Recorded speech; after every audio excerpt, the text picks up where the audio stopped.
había un gran movimiento interno, muy interno, muy agudo. Y ese movimiento fue claramente facilitado por la existencia de una lengua común. Tomen ustedes el caso extremo de un perseguido por la justicia, digamos en la provincia extrema Lusitania, lo que ahora es Portugal. Y ese tipo huye, obviamente a pie, en esa época no había muchos medios de transporte, huye hasta lo que hoy es Italia, una enorme distancia. Y el tipo, un perseguido, es una persona que anda con poco dinero. En esas épocas no había tarjetas de crédito, no había muchas posibilidades de tener ayuda. Y una ayuda era hacerse entender.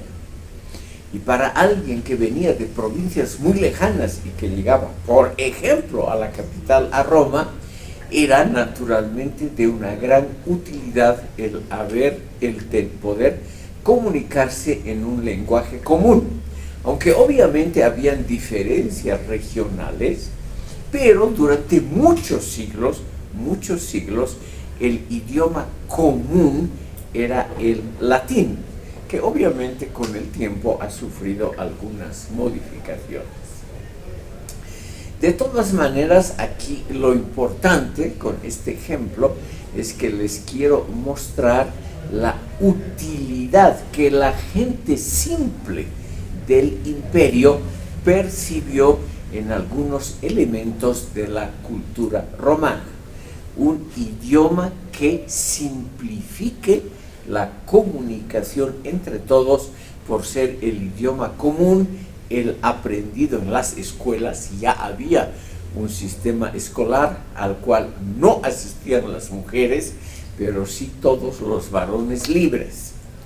Y al mismo tiempo, este idioma común facilita el comercio, porque eso siempre ha sido extremadamente importante en nuestro planeta.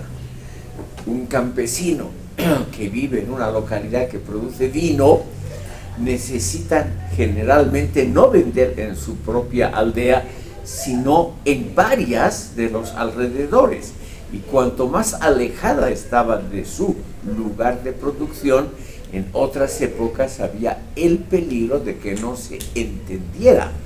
Y ustedes saben, muchas veces la supervivencia de una familia dependía de saber cerrar adecuadamente un compromiso comercial.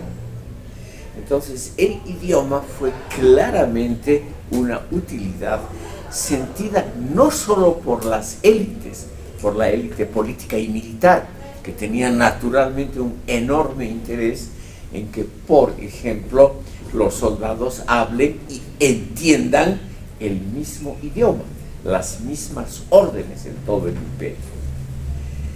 Otro elemento importante para la utilización de un solo idioma ha sido, estimado público, que el sistema escolar en el Imperio Romano funcionaba exclusivamente en latín, en la parte occidental, o en griego, en la oriental. Por eso también el Imperio Romano se dividió. En algún momento, no pongo fechas, porque han sido varias fechas las de las divisiones del Imperio Romano. Lo importante es señalar lo siguiente, y eso es un tema actual de discusión. Actualmente, en todos los países del mundo hay un intento de fortalecer las identidades regionales, nacionales y hasta municipales. Por ejemplo, aquí hay un claro renacimiento de las culturas y lenguas indígenas. Pero al mismo tiempo, este es un problema que se discutió en la época del Imperio Romano. Se contrapusieron varios elementos que todavía hoy son discutidos. Una lengua propia es un elemento esencial de identidad, es decir, de familiaridad de la persona con su entorno inmediato con su pasado, con su tradición, y es un motivo también de orgullo. Pero si hay un número excesivo de lenguas de raíces muy diferentes entre sí, es decir, que no son compatibles fácilmente en una conversación elemental, eso dificulta el entendimiento entre comunidades. Entonces, estimado público, ayer, en esas lejanas épocas como hoy, hay que contraponer y sopesar dos argumentos.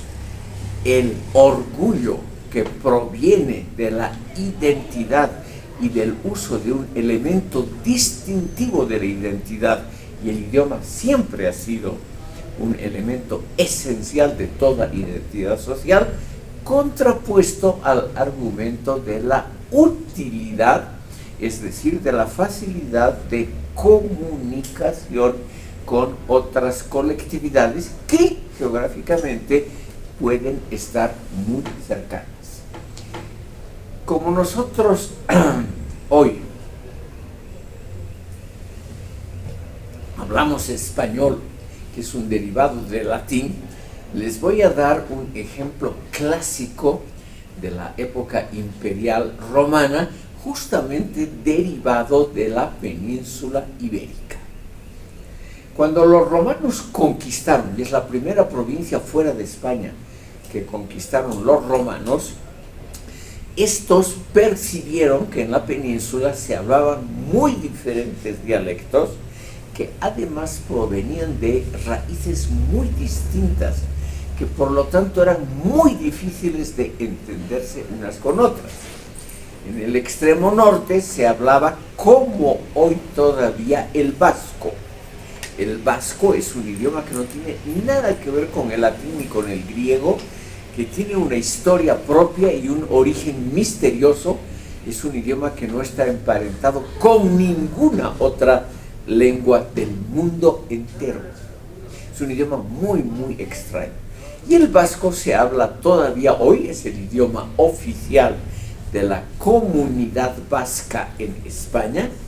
La comunidad vasca es relativamente próspera, es una zona industrial, es una comunidad muy importante en España y también en parte de otra comunidad aledaña en Navarra también se habla el vasco. Como les digo, no tiene ninguna similitud con ningún otro idioma. O sea, los romanos llegaron y notaron que había gente que hablaba vasco, que hablaba idiomas celtas, la mayoría de la población aborigen, hasta el siglo III antes de Cristo, y también algunos idiomas derivados probablemente de un origen germano muy antiguo. Entonces, los habitantes de esta península notaron muy pronto que era para ellos, para su comercio interno, para su comunicación entre ellos, era muy importante tener un idioma aceptado por la población. Y el español, derivado del latín, era un idioma mucho más simple de aprender que el vasco o los dialectos celtas, una raíz completamente diferente que también abundaban en la península. O sea, en esa época la gente no pensaba tanto como ahora en identidades colectivas o grupales, sino pensaba en términos muy simples, en términos que podríamos llamar de utilidad inmediata. Y el aprendizaje del latín resultaba, en comparación con el aprendizaje de idiomas celtas, o como el gallego, o de idiomas muy complicados como el vasco, resultaba muy simple. Es por ello, estimado público, que cuando en el siglo V de nuestra era los visigodos, los suevos, y otros pueblos, los vándalos, tomaron España, la población aborigen, que era obviamente la mayoría, sin una decisión política, es decir, sin que medie un acuerdo de esa población, siguió hablando el latín macarrónico de la península, lo cual quiere decir que, viendo el idioma del dominador visigodo, o de los suevos o de los vándalos, los aborígenes notaron que el español era para ellos mucho más útil que esos complicados idiomas germánicos. Y además impusieron su idioma a los conquistadores. La conquista de la provincia de Iberia por los visigodos ocurrió en el siglo V después de Cristo. En el siglo VI, estimado público, ya la población dominante, los visigodos, que era la clase militar, habían tomado militarmente a la provincia, ya no hablaban su idioma germánico. Es decir, la población aborigen logró imponer su idioma por encima del idioma del vencedor militar. Esto simplemente nos muestra que aquí un criterio de utilidad ha sido el decisivo para la conformación posterior de algo tan importante como el idioma generalmente hablado. Obviamente la Iglesia siguió conservando en su liturgia el latín clásico, que se empezó, claro, a diferenciar del latín popular, del latín macarrónico. Pero de todas maneras, lo importante que tenemos simplemente que recordar es que por el criterio de utilidad, el latín, en sus formas ya modernizadas y populares, se impuso totalmente y en poco tiempo. Lo mismo ocurrió en Francia. El francés es un idioma también derivado del latín. Los francos, un pueblo germánico que conquistó totalmente lo que hoy es Francia e impuso para siempre hasta hoy su dominio, sin embargo, poco a poco esa población que hablaba un dialecto alemán, poco a poco adoptó el idioma popular, simplemente por la facilidad de comunicación y por el prestigio también cultural que tenía el latín.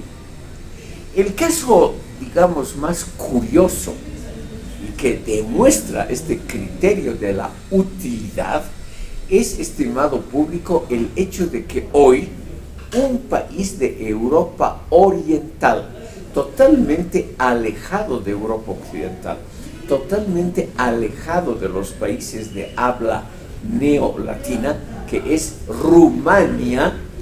Ustedes pueden buscar en internet, van a encontrar, es un país bastante extenso, uno de los importantes de Europa Oriental.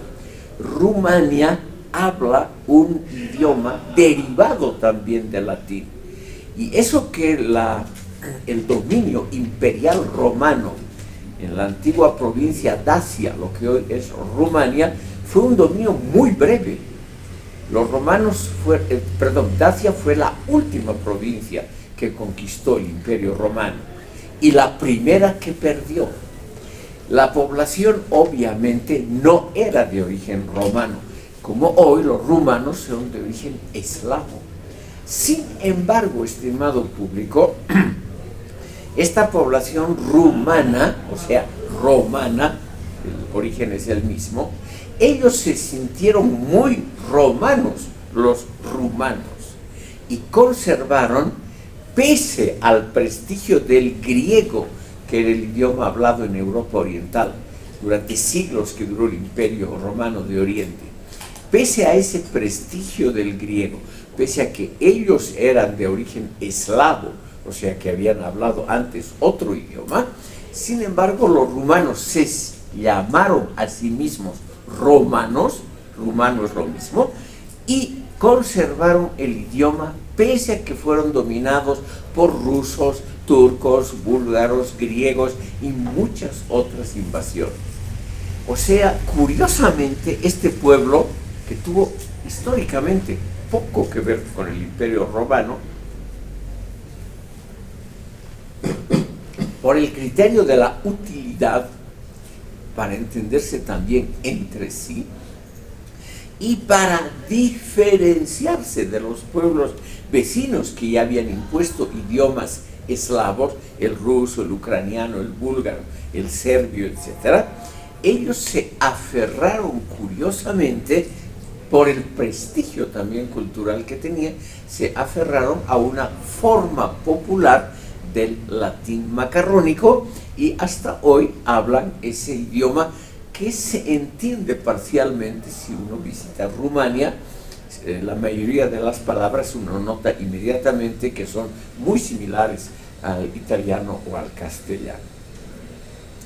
Entonces yo les ruego considerar este criterio importante, porque es la herencia que nos ha dejado Roma hasta hoy, y esta herencia tiene que ver también con otro concepto que lo vamos a ver ahora mismo, que es el criterio de la confiabilidad.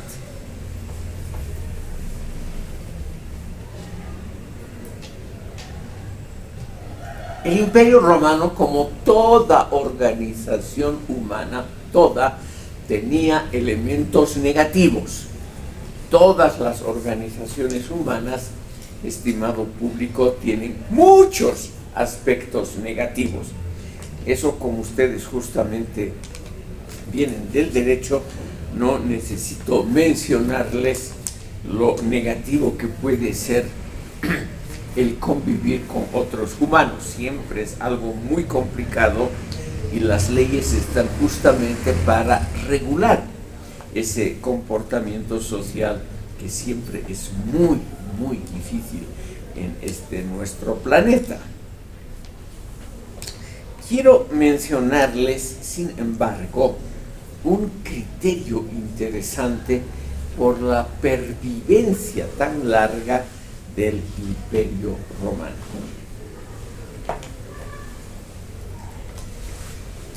Como les decía, en cierto sentido, era una cultura como cualquier otra. Era una cultura con muchas disensiones internas, o sea, muchas peleas. En el Imperio Romano ha habido muchas guerras civiles.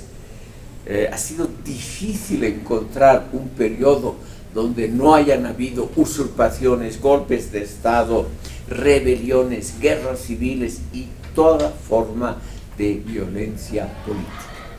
Pero esa violencia política afectaba solo a la capa dirigente, a la capa alta del Imperio Romano, y no a las capas medias y bajas, que vivieron durante siglos. Ustedes ven la dimensión cronológica del imperio, que vivieron en forma relativamente pacífica durante largo tiempo. Y créanme, estimadas y estimados oyentes, la población poco a poco aprecia algunas cosas y confía en un orden social y en estructuras que podríamos llamar jurídicas y políticas, porque ve que son mejores que lo que tenían antes. Este criterio de la confiabilidad además nos ayuda a estudiar con detenimiento un fenómeno actual, altamente discutido también en esta universidad, que es el fenómeno del colonialismo.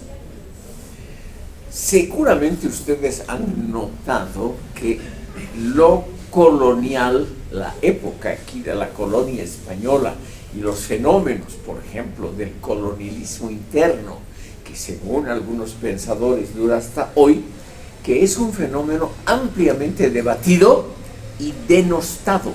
Es decir, a la gente no le gusta ser colonia de alguien.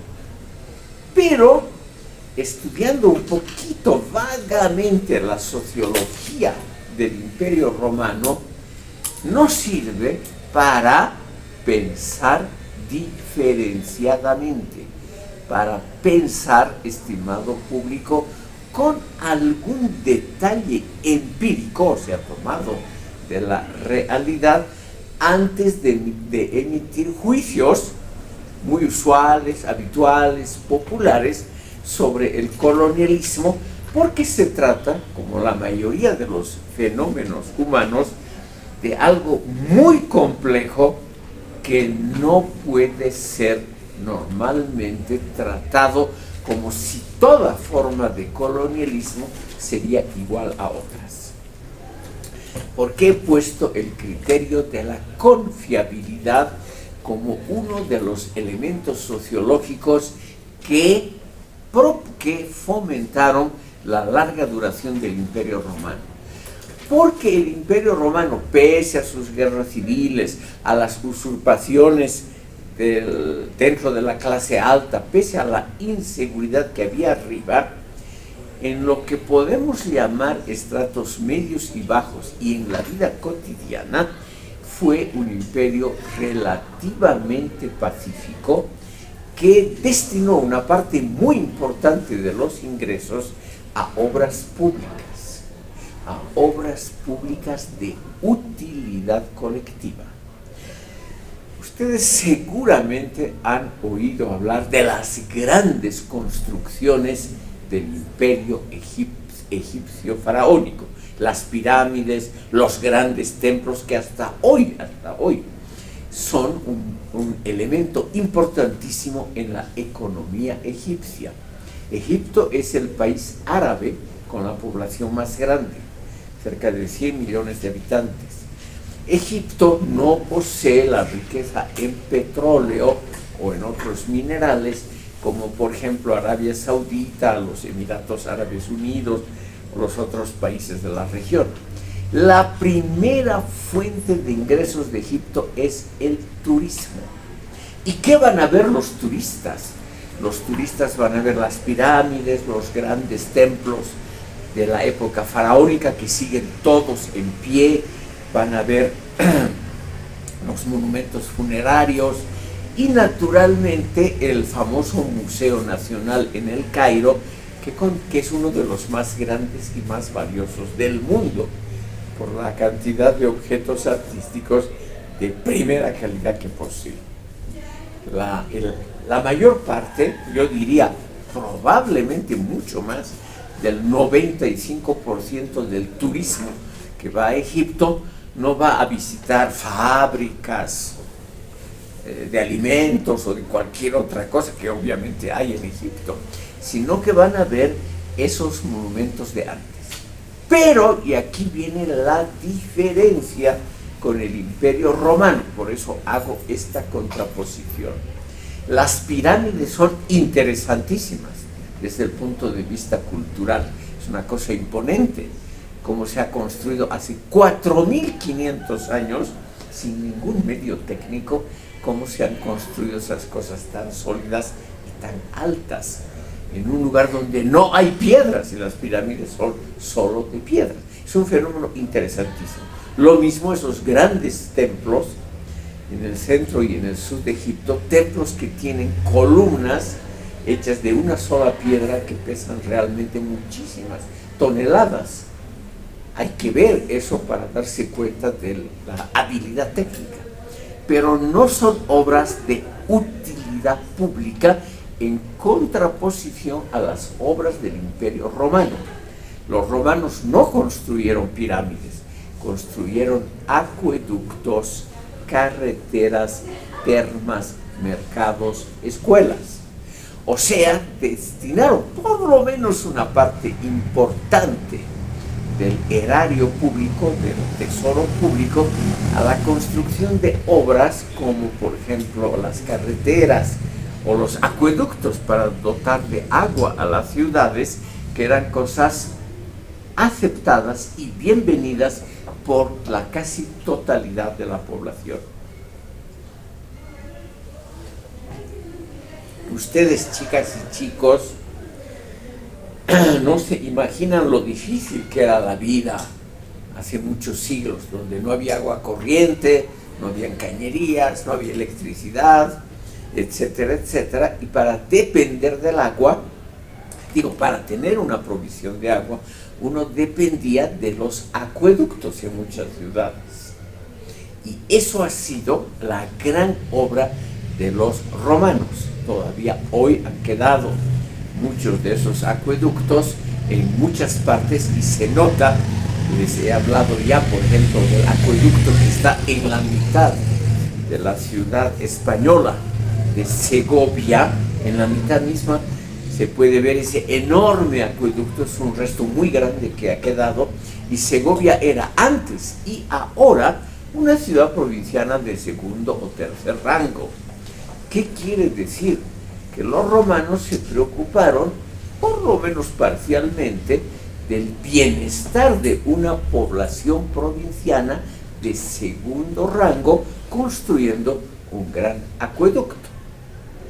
Lo mismo puede decirse del sistema de carreteras, que obviamente para los campesinos que tienen que transportar sus productos a las ciudades o exportar a regiones más lejanas, es una gran ayuda que existan carreteras pavimentadas con piedra. No había todavía el asfalto actual, pero de todas maneras una carretera empedrada con muchísimo cuidado, como eran las carreteras romanas, siempre con canales de drenaje a los lados para que no se inunden, siempre con una curva en el medio para que el agua no se acumule en el centro. Es decir, eran obras de ingeniería muy bien pensadas, cuya utilidad apreciaba la población.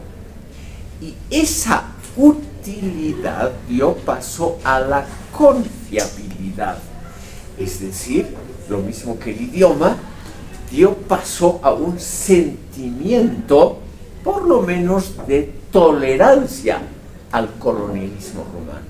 Por eso yo les decía que hay que, cuando hacemos juicios, y la juventud es generalmente muy propicia a juicios rápidos y definitivos, tenemos que ver, por ejemplo, en el caso del colonialismo, que no todos son iguales, que hay colonialismos como fue la conquista de casi todo el mundo conocido en esa época en Occidente por el Imperio Romano. Fue un colonialismo muy bien apreciado, por lo menos por una parte muy importante de la población. Hasta la conquista de Iberia, de la provincia de Iberia, por los visigodos, o la provincia de Britania por los anglos y los sajones, o cualquier otra provincia, en el Imperio Romano hubo poquísimas rebeliones de corte nacionalista. Es decir, que una población se subleve no por razones económicas o de infraestructura, sino que se subleve porque están hartos del dominio colonial político de la metrópoli. Eso ha ocurrido solo en una región de la cual ustedes han oído hablar con toda seguridad, que es Palestina. Ahí la población judía realmente se sublevó muchas veces por cuestiones político-colectivas, es decir, porque ellos creían que tenían que ser libres, independientes y no ser parte del Imperio Romano. Esa fue siempre la provincia más conflictiva del Imperio Romano. Pero en las otras, en provincias grandes, las Galias, lo que hoy es Francia, Iberia, lo que hoy es España y Portugal, Britania, Italia misma, nunca hubo revueltas de tendencia nacionalista anticolonial. Y eso se debía, estimado público, a la conjunción de estos dos factores señalados en la pizarra: la utilidad que significaba pertenecer al Imperio Romano, precisamente para las clases populares, y la confiabilidad en un sistema relativamente pacífico.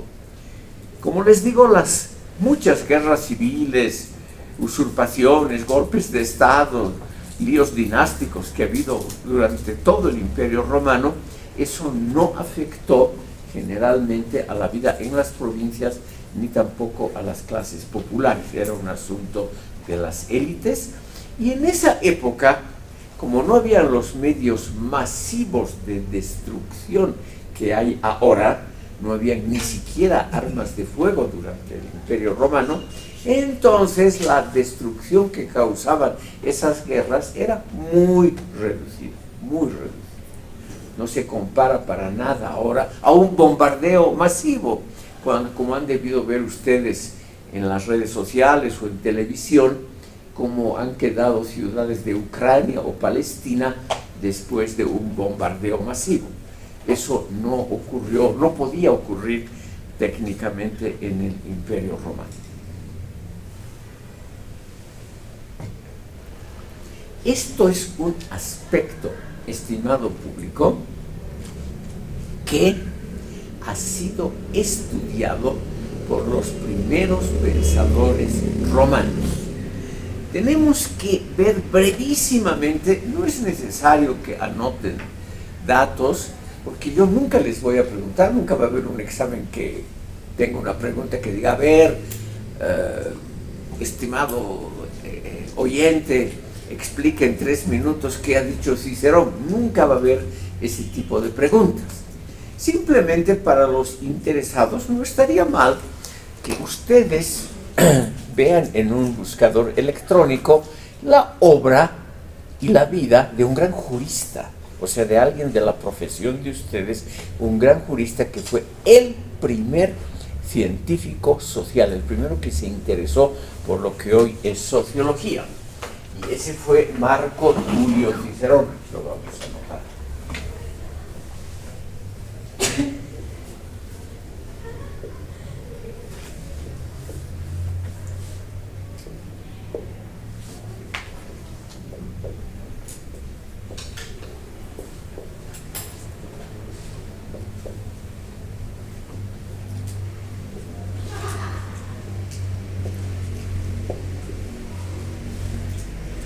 Permítanme unas palabras sobre este personaje, porque claramente nos muestra en general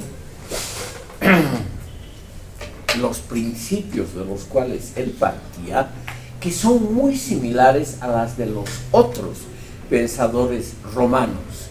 No ha habido ningún filósofo de la categoría de Platón o Aristóteles.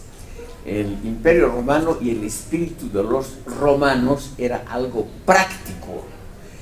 Los romanos no se dedicaban a las especulaciones filosóficas como los griegos, pero han producido algunos pensadores como Cicerón que se han dedicado a lo que se llama la cosa pública. Y esa cosa pública, eso es, claro, uno de los campos más importantes de estudio de la sociología. Este pensador es importante, estimado público, porque él vio la realidad cotidiana en carne propia. Él fue un político destacado. Todavía es el primer siglo antes de Cristo, cuando todavía Roma era una república. Por eso he puesto aquí república antes que imperio.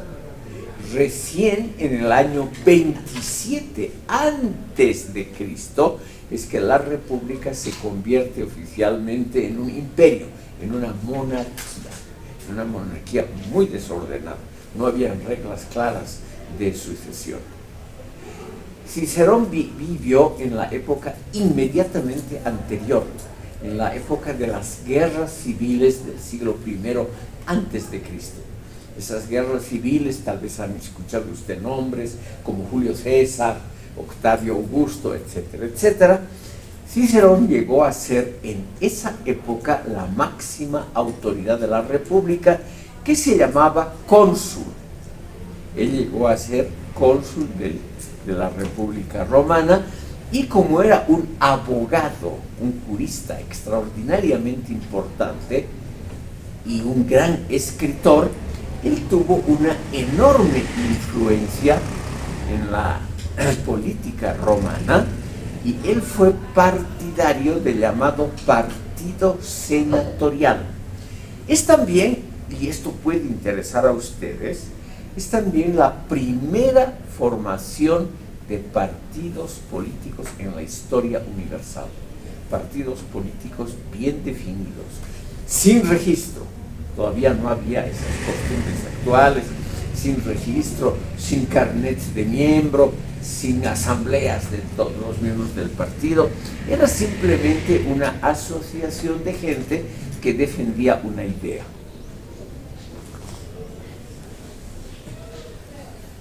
En esa época se conformaron dos partidos políticos, y esos partidos políticos, estimado público, hasta hoy tienen algo que ha perdurado.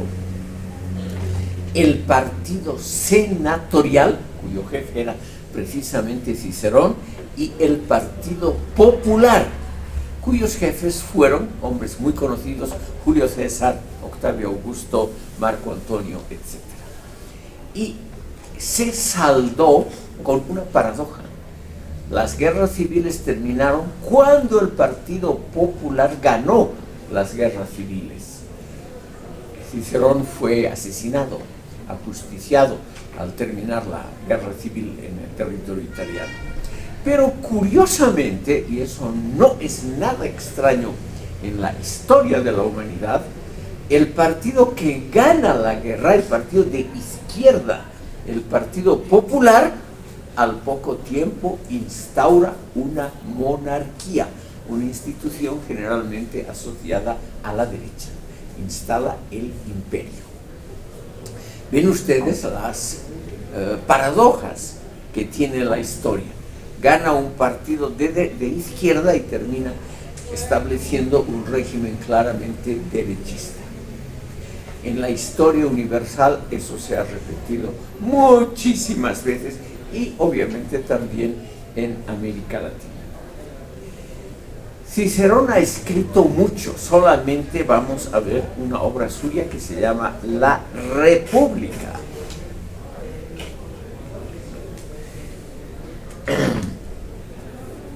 Estimado público, ¿qué es lo importante de lo que podemos llamar la proto-sociología romana?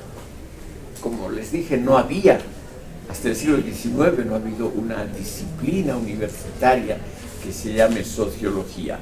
Eran juristas, historiadores, filósofos que se dedicaban a cuestiones público-políticas, a cuestiones sociales. Y Cicerón fue uno de los primeros pensadores que estudió esta. ¿Qué es lo que nos propone Cicerón en sus muchas obras y también en la República? Nos propone algo muy actual, estimado público.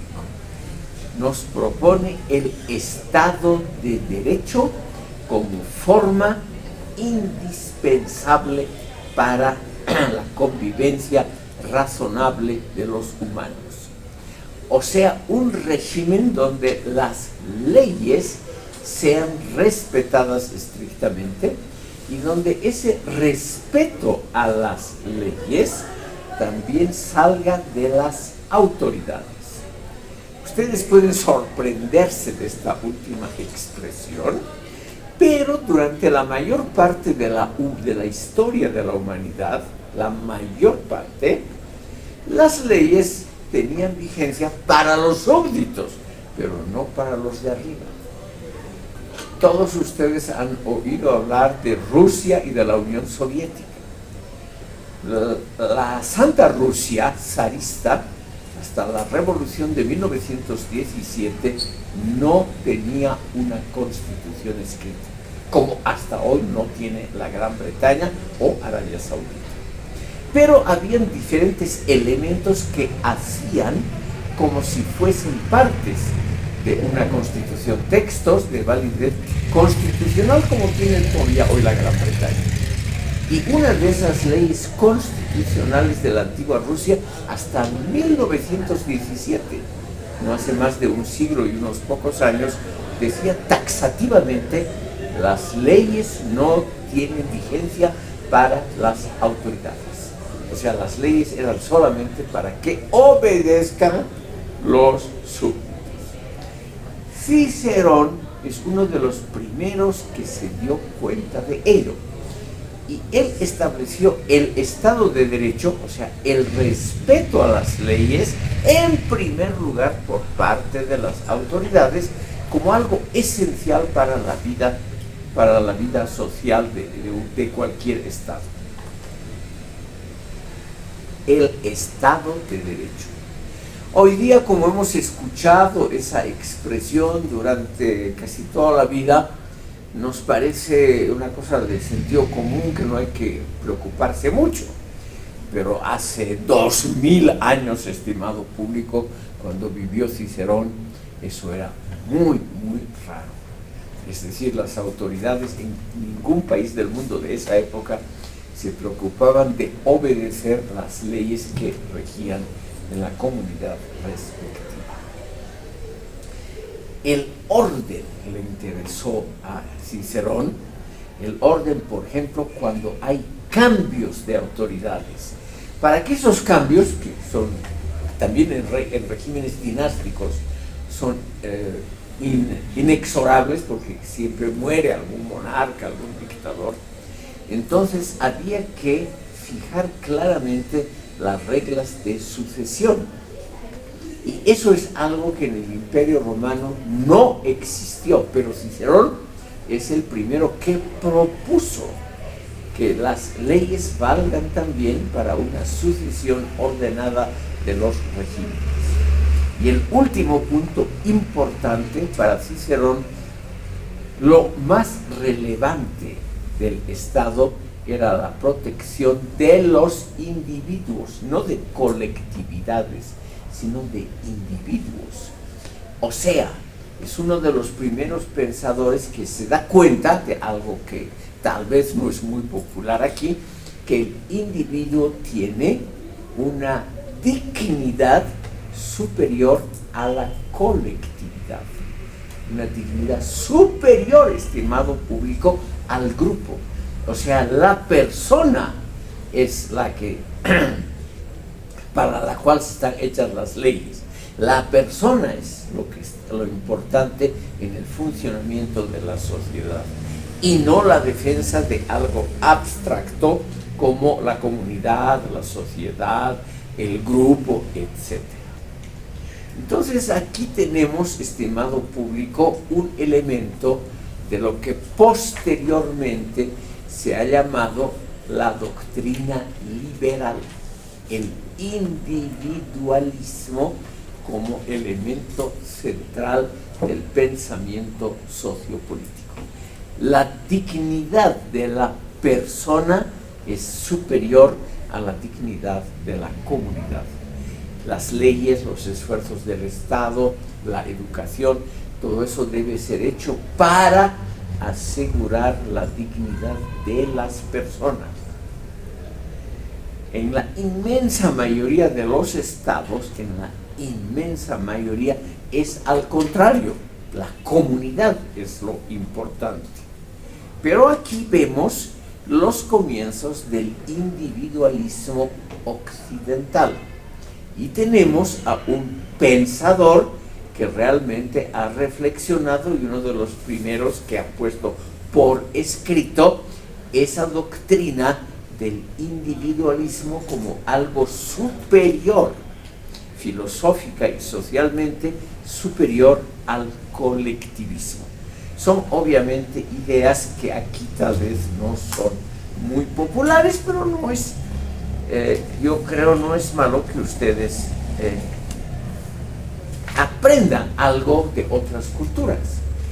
Justamente la meta de este modesto curso de introducción a la filosofía es exponer a ustedes a ideas que tal vez no son muy usuales aquí. es decir, exponerlos, es decir, hacer que ustedes reflexionen sobre la vigencia o no, la dignidad o no, la plausibilidad o no, la pertinencia o no de puntos de vista relativamente diferentes a los propios. Para eso está hecho este modesto curso.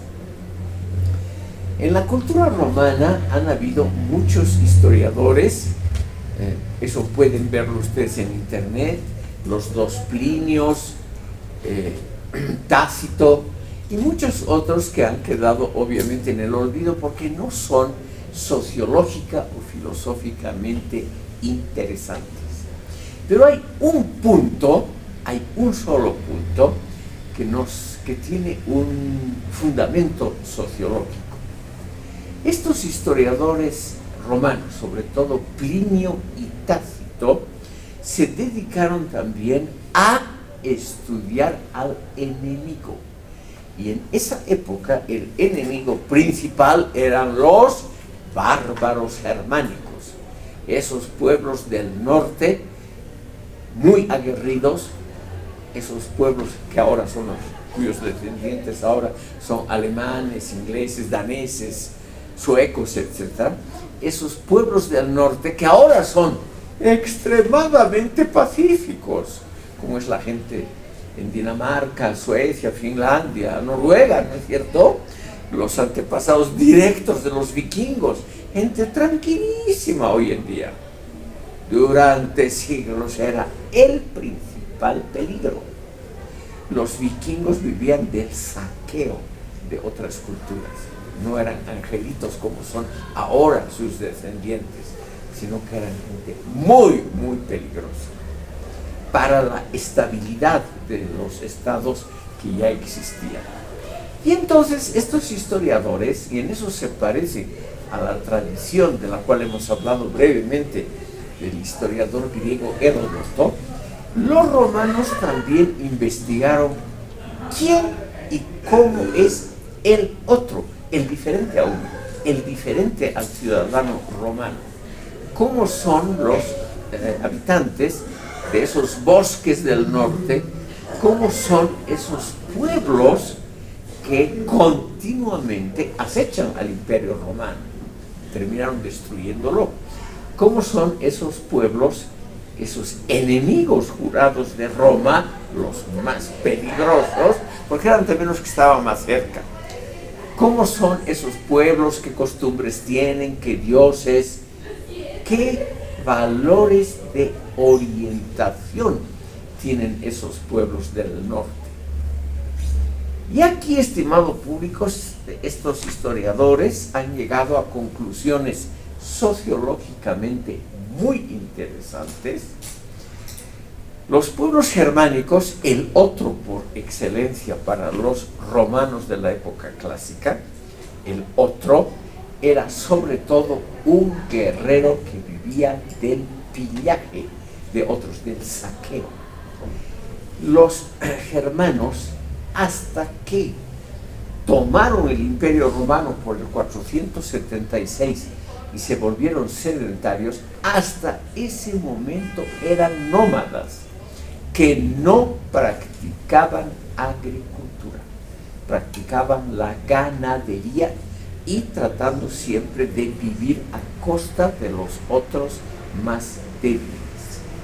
Entonces aquí hay una interesante contraposición, porque los historiadores romanos se dan cuenta que los romanos, los eslavos, los mongoles, los hunos, los habitantes del sur del África, o sea, del sur del Sahara, el norte del África, todo el norte del África, lo que hoy es Marruecos, Argelia, Túnez, Libia, Egipto, todo el norte de África eran provincias romanas, todas, sin excepción.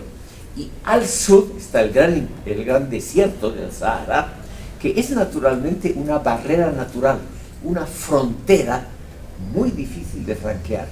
Pero siempre había grupos de beduinos, siempre habían grupos de merodeadores que trataban de asaltar ciudades, robar mujeres, lo usual en esas épocas terribles y vivir naturalmente de esas incursiones violentas sobre zonas donde vivía gente sedentaria, agricultores.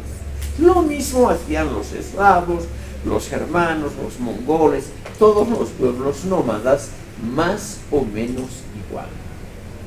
Entonces, estos historiadores se han preguntado por qué esos pueblos eran nómadas, por qué les gustaba esa vida, digamos la mayor parte para los varones, a caballo, por qué les gustaba ese tipo de vida tan lejana al Estado de Derecho, esa vida tan alejada del modo de vida sedentario urbano. Y han estudiado lo que hoy se llaman mentalidades colectivas. Ahora, esas mentalidades colectivas, estimados oyentes, son cambiantes, no son eternas. Por ello se usa esa palabra mentalidad en lugar de decir identidad o esencia, porque una esencia es algo que perdura a lo largo del tiempo, algo que no cambia, algo que es siempre idéntico a uno mismo. Esa es la identidad o la esencia. En cambio, las mentalidades van cambiando. La mentalidad de los germanos cambió completamente en el siglo V, cuando conquistaron el Imperio Romano y se sedentarizaron, se convirtieron en gente que vivía de la agricultura, del comercio, etcétera, y en ciudades o poblaciones pequeñas.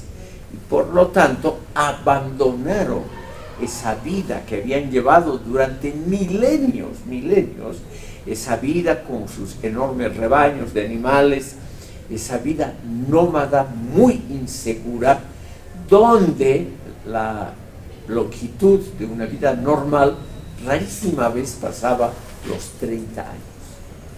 ¿Por qué? Esto se preguntan los historiadores. ¿Por qué los germanos y los eslavos tienen tanto interés en penetrar las fronteras del Imperio Romano? Porque, estimado público, el mayor gasto que tenía el Imperio Romano era el ejército, organizado en legiones. Y esas legiones estaban estacionadas a lo largo de la frontera del Imperio Romano, sobre todo contra los bárbaros germanos del norte. Era una frontera muy claramente establecida que duró muchos siglos. Una parte el río Danubio, otra parte el río Rin, etc. Y una muralla entre el Rin y el Danubio. ¿Por qué? Porque esos germanos, que obviamente no eran tontos, notaron que la vida sedentaria urbana tiene ventajas. O sea, se dieron cuenta en ese contacto íntimo y permanente.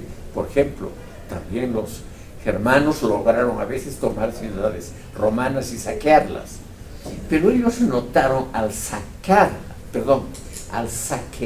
o sea, al hacer el pillaje de una ciudad, notaron que esa gente vivía más cómodamente que ellos, que comían cosas más diversas, que tenían más esparcimiento y que simplemente vivían mucho mejor que ellos mismos. Cuando terminaba el saqueo y los soldados se reunían a festejar alrededor de un fuego y a repartirse el botín, obviamente también comentaban cosas.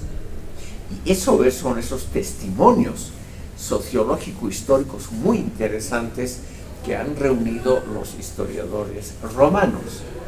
¿Qué comentaban los soldados cuando, contentos después de una pequeña victoria, se repartían el botín, se contaban historias unos a otros? Bien, lo brillante que he sido yo, tantos romanos que he matado, yo he matado más soldados que tú, yo soy más valiente que tú. Típica discusión o conversación entre soldados victoriosos.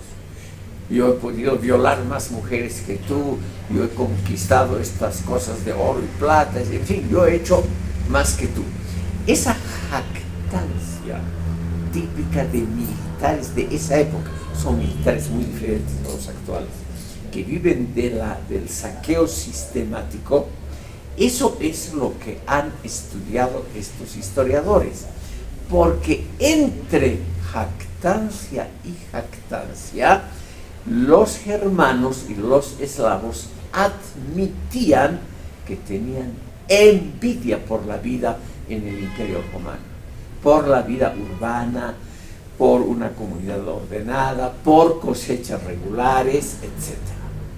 Por ejemplo, estimado público, y esto es, a ustedes les puede parecer absolutamente sin importancia,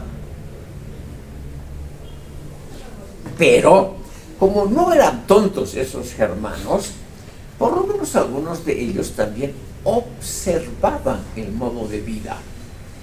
Y al estar en las ciudades, muchos de ellos como rehenes, los hijos de los jefes, como rehenes, o muchos de ellos como trabajadores a sueldo, notaron que habían algunos aspectos muy agradables de esa vida, lo cual es una observación sociológica de primera categoría.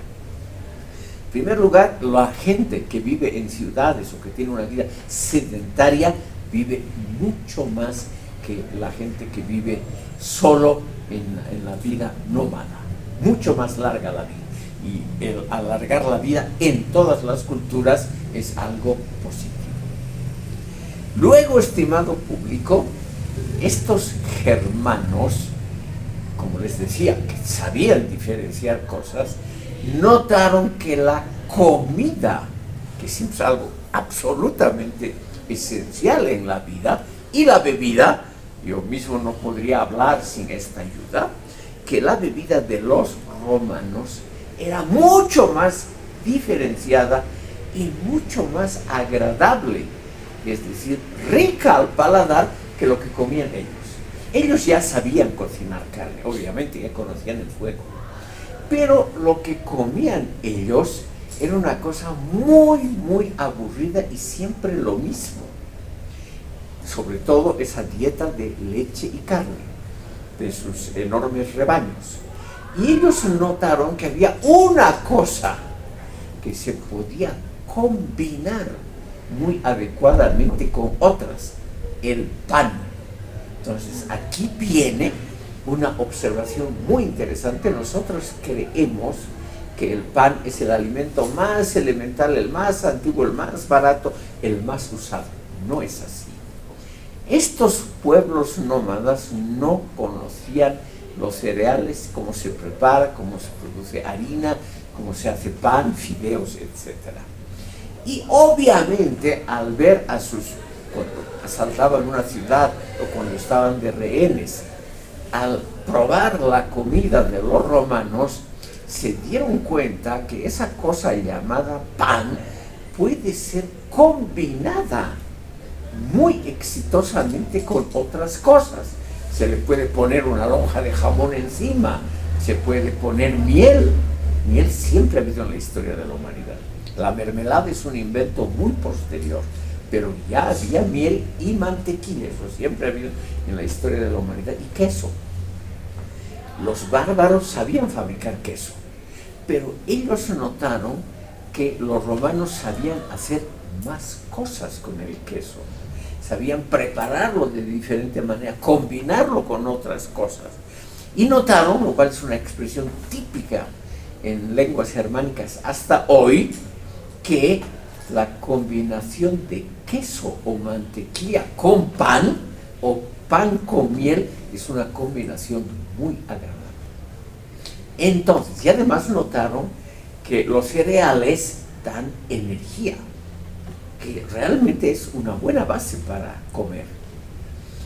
Entonces, estimado público, aquí viene un fenómeno universal, pero que estos historiadores, Cicerón, Plinio, Tácito y otros menos conocidos, lo han estudiado detalladamente. El fenómeno de la envidia. ¿Qué es la envidia, estimado público? Es una cosa en origen muy sana. Es hacer una comparación entre uno y el otro, entre uno mismo y lo que tienen o lo que producen los otros. Y la envidia nos dice lo que están produciendo, comiendo estos otros, estos romanos que viven sedentariamente, parece ser mejor que lo nuestro. Por lo tanto, tenemos que conquistar esos pueblos. Tenemos que apropiarnos de esa cultura. Lo que lograron al final del siglo V, lograron eso y realmente conquistaron todo el Imperio Romano. No quedó nada del Imperio Romano de Occidente, no quedó absolutamente nada. Al sedentarizarse, este es otro fenómeno sociológico muy interesante, la gente cambia rápidamente sus hábitos y no vuelve al hábito anterior. O sea, muy difícil que una sociedad que se ha convertido en sedentaria vuelva a ser nómada, porque esa misma sociedad se da cuenta que sería una enorme pérdida civilizatoria. Y lo que trata de evitar el ser humano en todas las culturas es una pérdida del nivel de vida, de lo que uno ha alcanzado, porque se acuerdan o saben por los relatos de los mayores lo difícil que era la vida anterior. La Biblia, estimado público, al relatarnos la existencia de Adán y Eva, y eso hay en casi todas las culturas, nos muestra la Biblia la enorme diferencia entre una población que ya sabe lo que sería un retroceso, una pérdida civilizatoria. Y eso hay que evitar. Todas las culturas tratan de evitar eso a toda costa.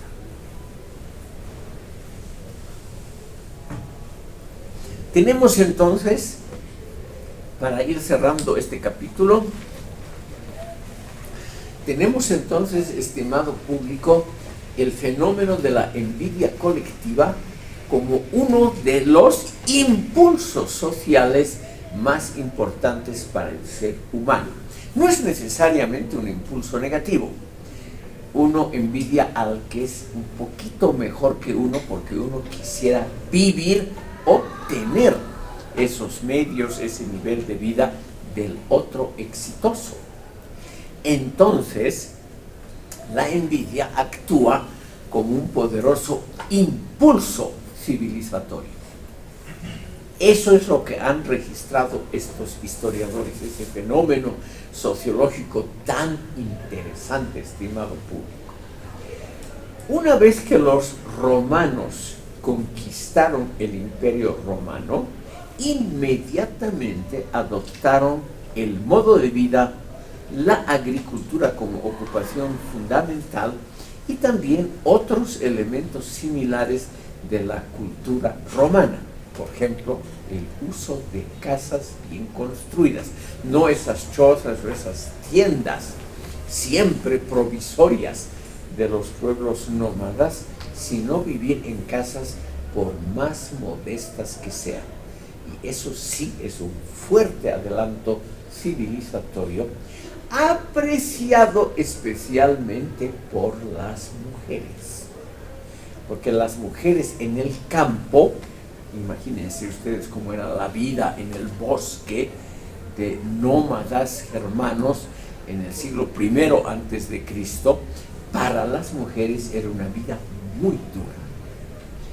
En cambio, teniendo una casa, pudiendo dormir bajo un techo, estando más o menos protegida la mujer y sus hijos por paredes, eso nos puede parecer a todos nosotros algo normalísimo, algo habitual, y nosotros tendemos a no observar lo usual, a no observar lo que es lo cotidiano nuestro, porque creemos que lo sobreentendido, lo obvio, es lo natural. Nosotros tendemos a naturalizar lo obvio, lo sobreentendido, y a no ni discutirlo, ni analizarlo, ni ponerlo en cuestión. En cambio, aquí estos historiadores se dieron cuenta cómo los germanos, por la vía de la envidia, sobre todo de la envidia, y también de tratar de competir con los romanos, adoptaron lo que les pareció importante de esa cultura. Y adoptaron sobre todo dos cosas, estimado público: la vida sedentaria para las clases bajas dedicada a la agricultura, y una religión, o sea, un sistema de creencias que esté más de acuerdo con esa subida civilizatoria que hicieron los germanos al sedentarizarse. Entonces aquí hay un fenómeno muy interesante. Los pueblos germanos del norte de Europa y los eslavos, todos, sin excepción alguna, se cristianizaron más o menos, por favor, más o menos, no siempre fue así, se cristianizaron voluntariamente entre los siglos V y VIII. Cuanto más al norte y más lejos del Imperio Romano, naturalmente tardó mucho más el convertirse en cristianos, porque además también hubo, y esto es un dato interesante, hubo algunos pueblos que no se adentraron en el Imperio Romano, sino que permanecieron en sus lugares de origen, los pueblos bálticos, lo que hoy es Estonia, Letonia y Lituania. Fueron los últimos en cristianizarse y los últimos en adoptar una vida urbana. Ellos realmente resistieron todas las comodidades, podríamos decir, de la civilización, y prefirieron una vida de belicosa, de saqueo belicoso de cualquier pueblo vecino. Les fue naturalmente mal. Los germanos ya sedentarizados y otros pueblos tomaron fácilmente esos pueblos bálticos, los colonizaron muy fácilmente, sobre todo los alemanes, que constituyeron la clase alta de los pueblos bálticos durante siglos, se asentaron muy exitosamente en esa región. Un último fenómeno, estimado público, que tiene que ver con ese fenómeno de la transición de un pueblo nómada a una colectividad sedentaria. Cuando una persona, estimado público, tiene más tiempo libre que antes, esa persona se empieza a interesar, obviamente no todos, por la cultura. Cuando un soldado germano tiene que luchar toda su vida, además porque sus superiores le ordenan que lo haga, o tiene que dedicarse a cuidar el rebaño de vacas y toros que los germanos llevaban por todas partes, igual que los hunos, esa persona obviamente no tiene tiempo, ni ganas, ni sabe que existe algo así como la cultura, el arte, ni siquiera la religión les preocupa mucho, porque tienen que sobrevivir, y ellos saben simplemente por observación que van a vivir muy pocos años. Y en esos poquísimos años lo que quieren es pasarla relativamente bien. Y eso significa gozar de dos cosas comilonas y sexo, que son las dos ocupaciones preferidas de los germanos de la clase baja de los soldados.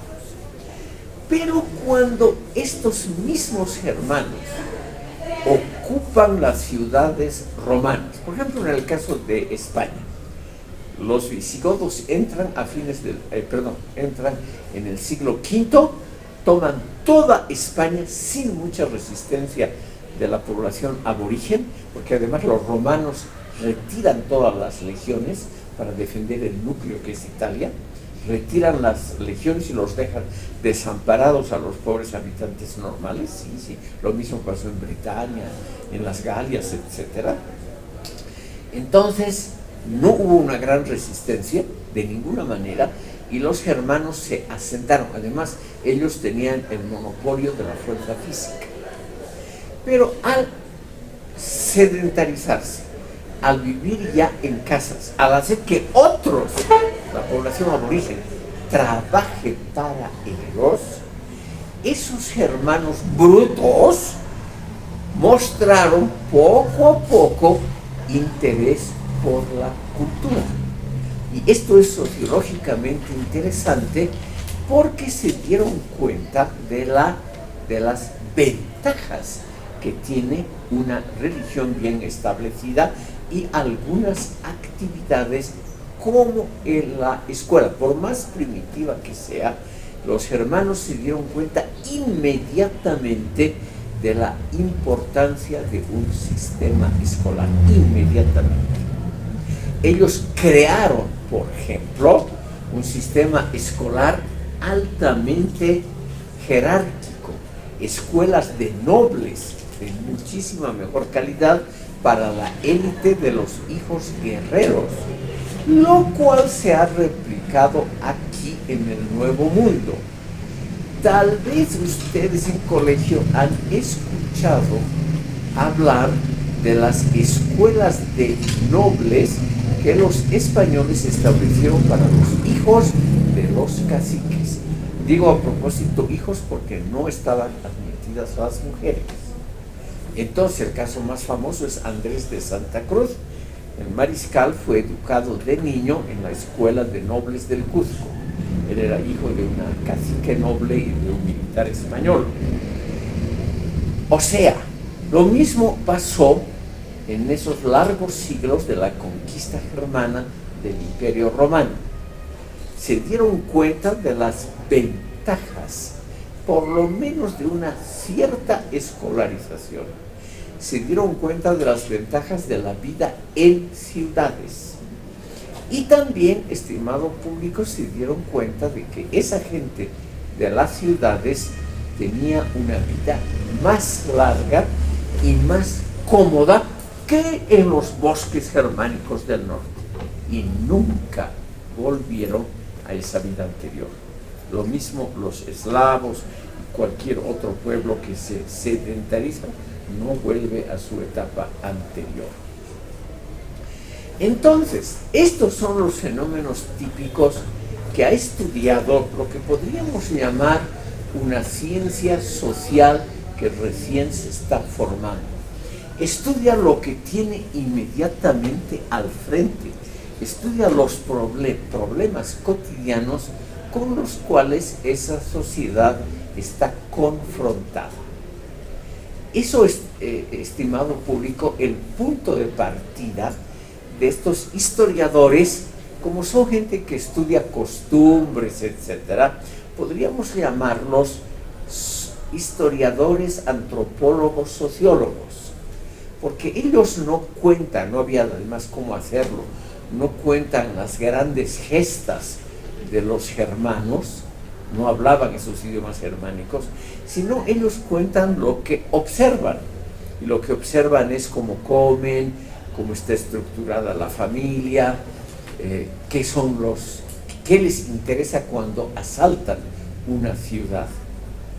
Les diré un dato que les puede parecer curioso. Cuando los romanos asaltaban y se dedicaban al saqueo de ciudades, nunca tocaban libros. No se interesaban, no tenían idea del valor de los libros. Pero cuando se sedentarizan y notan que los libros tienen un valor práctico, entonces se dedican también ellos muy lentamente, muy paulatinamente, a escribir su propia historia, a escribir un recuento de sus costumbres sociales y también un recuento de sus gestas heroicas. Con eso generalmente empieza la literatura.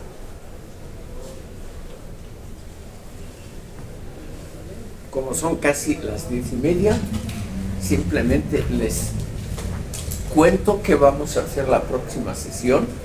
Vamos a terminar, es una cosa muy breve, lo que se puede llamar la protosociología del Imperio Romano, y vamos a ver, estimado público, cómo los germanos, los bárbaros, empiezan a escribir tratados que vagamente pueden ser calificados como una sociología primitiva al comienzo de la Edad Media, y luego vamos a seguir con esos largos 1000 años de la Edad Media, que ha producido, no mucho, pero ha producido una que otra obra que podemos calificarla también de elementos sociológicos. Les agradezco por hoy por haberme escuchado.